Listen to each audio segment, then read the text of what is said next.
justice. C'est pourquoi ils aspireront l'abondance des mers et les trésors cachés du sable. Littéralement, aujourd'hui en Israël, une source de pétrole est découverte dans son désert. Dieu déclare également qu'il a choisi son propre peuple pour qu'il constitue un trésor spécial. Psaume 135, 4. Car l'Éternel s'est choisi Jacob, Israël, pour son trésor spécial.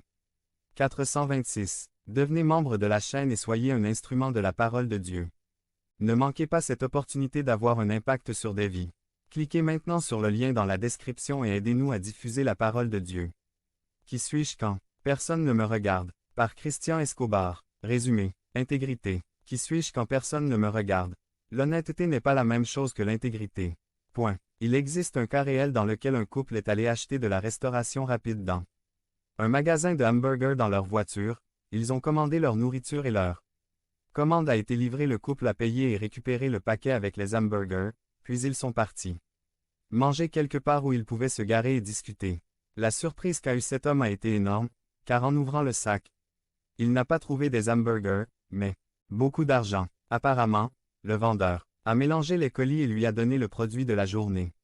L'homme a dit à son partenaire d'aller rendre l'argent, alors ils sont allés demander à parler au gérant. Le gérant pensait qu'ils allaient se plaindre de la nourriture, mais il a été surpris que ce ne soit pas le cas, mais ils ont expliqué ce qui s'était passé et ont demandé leurs hamburgers. Le gérant a voulu appeler un journaliste pour que tout le monde sache l'apostrophe. Honnêteté de cet homme, mais il lui a demandé de ne pas le faire. Il lui a demandé de ne pas le faire parce que la femme avec qui il se trouvait n'était pas sa femme, mais son amante et il ne voulait pas que sa famille le sache. Cet homme était honnête, il a rendu une grosse somme d'argent, mais il n'était pas honnête. Le mot intégrité est défini comme un tout et fait référence à quelque chose de complet, de plein, qui n'a pas d'espace vide ou qui n'est pas divisé. On peut être honnête, mais pas intègre, c'est-à-dire qu'on peut être divisé dans ce que l'on fait, plaire à l'un mais pas à l'autre.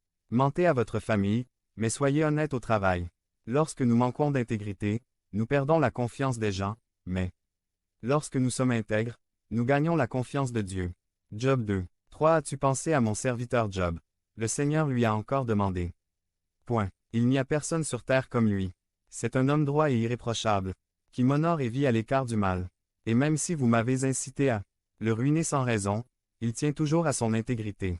427. Peu de temps après que Satan l'ait soumis à un traitement sévère, Dieu rétablit l'intégrité de Job. Il n'est peut-être pas parfait, mais s'il était intègre, il n'avait aucun penchant. La question pour nous est la suivante.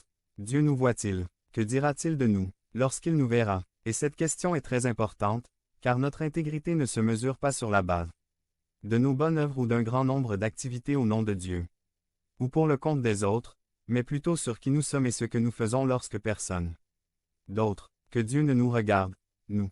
C'est dans les moments de solitude, lorsque nous sommes au travail et qu'il n'y a aucun autre chrétien avec nous, lorsque notre famille ne nous surveille pas, lorsque nous sommes confrontés à des tentations ou lorsque personne ne nous connaît que notre intégrité est mise à l'épreuve. Daniel 1, 8, 16. Nous rencontrons un homme qui a été confronté à une situation terrible. Probablement plus difficile que d'affronter la maladie ou même la mort. Point. Le roi Nebuchadnezzar, qui dirigeait Babylone à cette époque et avait dévasté Israël, captura de nombreux jeunes hommes pour servir d'eunuques. Dans son palais, les eunuques étaient des gens qui avaient pour la plupart été castrés pour ne pas se laisser tenter et s'impliquer avec les femmes du palais. Nous rencontrons alors un jeune homme, fait prisonnier, contraint d'apprendre une langue étrangère,